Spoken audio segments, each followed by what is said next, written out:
What's going on, guys, and welcome back. I've got some pretty exciting news for you. So it looks like Dodge and Jeep both have released a pretty major software update for both the Wagoneer S and the Dodge Charger Daytona. This one is a big one. It's probably the biggest one I've ever seen, not just for the EVs, but any of our vehicles. And it's going to fix quite a bit of things. It's pretty exciting. This is the one we've been waiting for, and it's going to change a lot of owners' experiences. This is a pretty good one. Let's get into it. Software update. This is a big one. This is going to fix a lot of things.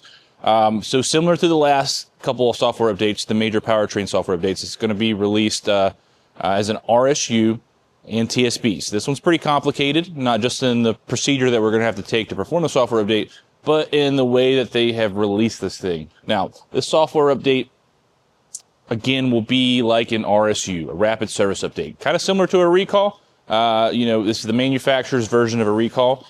Instead of you guys getting something in the mail and notified, something the government has mandated, Stellantis has identified an issue, and we're going to automatically apply this update if you bring your vehicle in.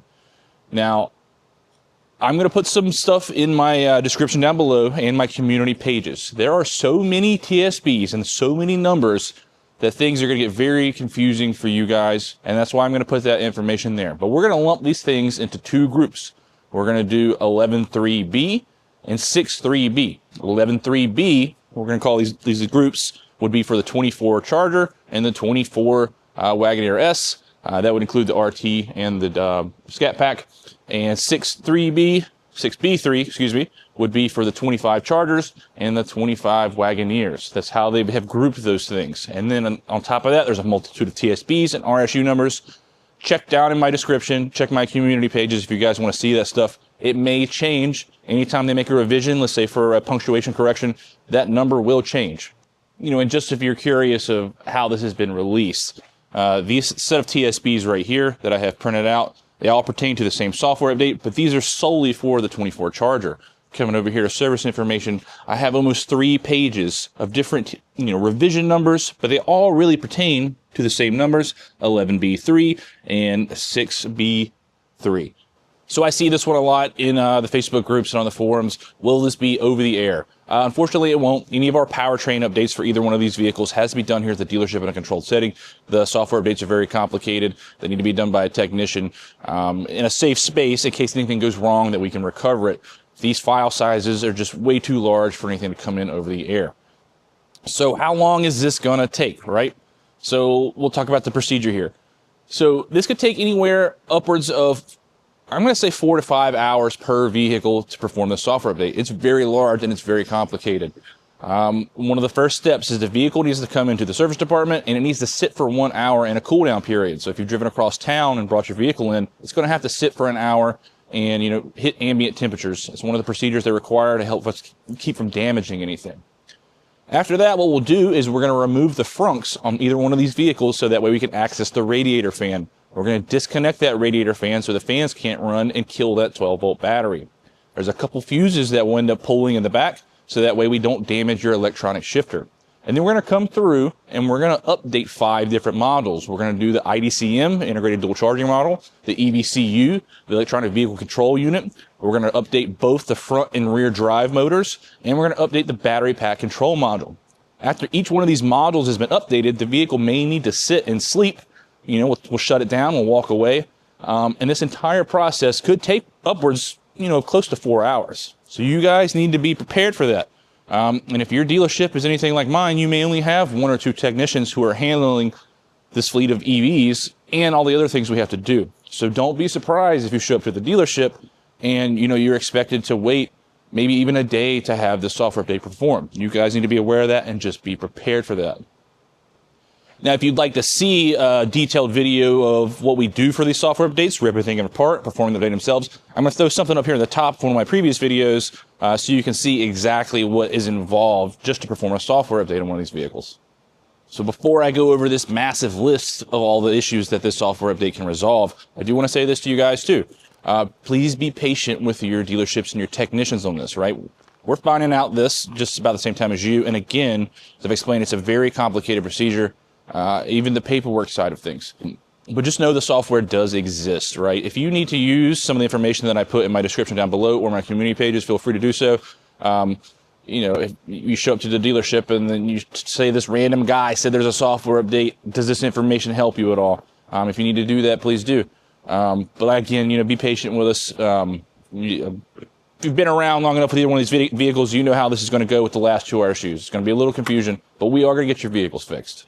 So the list is pretty awesome. I mean, the things that they have fixed here is pretty in-depth, which is why this software update has taken so long. It's the result of the feedback from you guys. So let's start with the biggest one. I mean, there's 25 different things that's going to resolve. The biggest one is going to be 12-volt issues. There's so many things that they've corrected. I'm going to go down to the list. I'm going to read word for word. I'm also going to put this stuff down in my description in bullet points so you can see each one of the resolutions for the concerns you guys are having.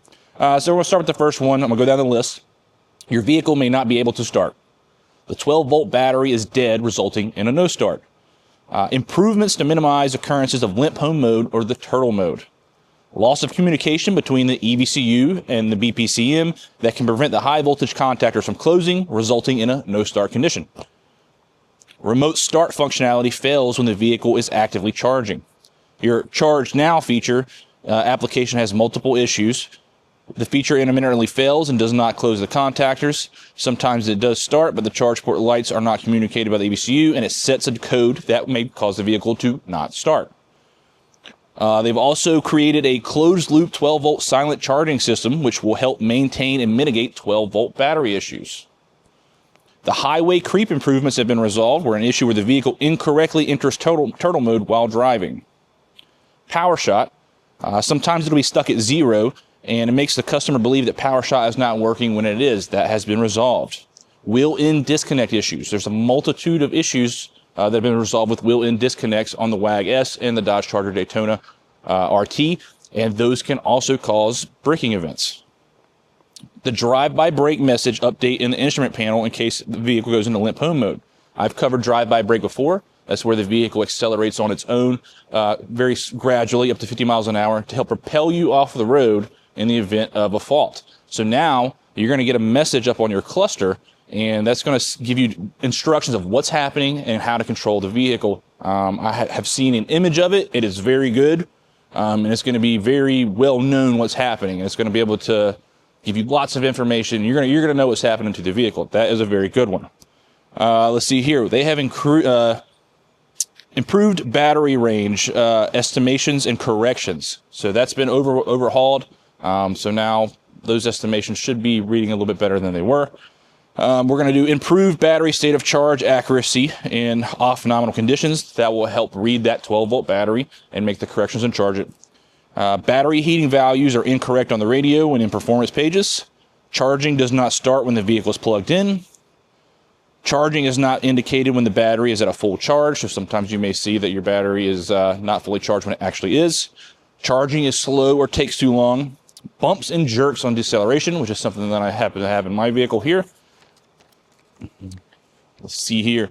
Reduce the amount of times that the wrench icon is illuminated on the IPC, and reduce the amount of turtle icons illuminated on the PC. Reduce the amount of times the vehicle enters limp home mode, and it enables compatibility with a Flow V3 charger. So they've really overhauled this pretty good. And there's also a couple other things that aren't in here that this should take care of too. We are still waiting on passive entry updates for both the WAG and the Charger. That software update is still coming. They are still working on software updates for the trunk issues on the RTs for the base model Chargers. Those things are still coming. They're still working on other things too. But as far as drivability concerns, livability, this is a good one. I mean, these are some of the most major concerns. But some of the backdoor things that I've been told, we may notice small creature comfort things. Let's say, improved throttle response on both vehicles, small things like that. I'm working on getting a detailed list from them, and I'll provide that to you of the little tiny minor tweaks that don't always make it in the RSU. But exciting. This is pretty good.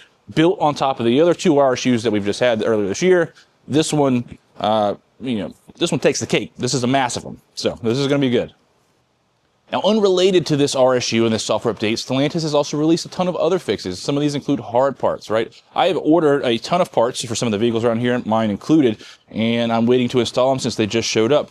But I want to show you guys this. This thing right here is called a VUMP. This is the coolant pump system for our EVs, the WAG and the Daytona. And Stellantis has isolated that this thing is creating a 12-volt draw. There's a TSB for it, and since it showed up, I'm going to make a separate video for that thing. And there's a whole reasoning behind replacing it, and if the TSB applies, that is just another thing that can help, resolve braking issues and that drain 12-volt. And there's quite a few parts that I have for separate TSBs, but further proof that Stellantis is working as hard as they can and release as many fixes as possible so that way we can keep you guys on the road. So yeah, this is exciting news. So here's what you guys are going to do. You're going to contact your dealerships via phone or come into the service department. You're going to be able to give them your VIN over the phone, and they're going to search your vehicle, and they're going to see if you have any active RSUs. They're going to be able to, write you up. And again, this could take upwards of 4 hours. So be prepared for that. And again, if your technician, if you are a sole EV tech at your dealership, he's going to be pretty swamped with this, so just be patient with him. But yeah, again, I'm going to ask one more time, if there's anything that you guys could ever do for me, it would be this. And just, again, be patient with the dealerships and be patient with your technicians. Be kind to them. It's going to be a fiasco the first couple days, but we're going to get you straight. But just please do that for me. Be patient with them. That service writer, they don't see the things that technicians see. And if they seem a little confused, you can't fault them for that, because this is very complicated. So yeah, guys, super exciting. This is a big one. This one fixes a lot of stuff, way more stuff than the last 2 RSUs fixed. And this is the big one. So this one is going to be good for all of these customers. I also want to say thanks to Dodge and Jeep, Stellantis. You guys said Q4 on the bulletin, and you guys followed through. That's pretty, that doesn't happen very often. And I don't think you realize how much your customer base appreciates when things like this follow through in a timely manner.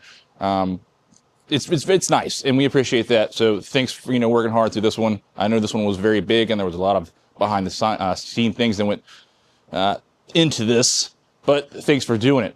I've also been informed too that the 26s, the handful of these that are rolling around in Michigan right now as test mules, have already had the software update applied to them, and they're doing just fine. They haven't had any issues, so the software is proven and tested, at least up there on their end in Michigan. So yeah, again, please be patient with your dealerships and your technicians. Please be nice to them. And I appreciate you guys watching my videos. And I'm going to keep you updated when the next software updates release, which will hopefully be for our passive entry issues and trunk issues on the Charger Daytona. But I'll catch you on the next one. Thanks, guys.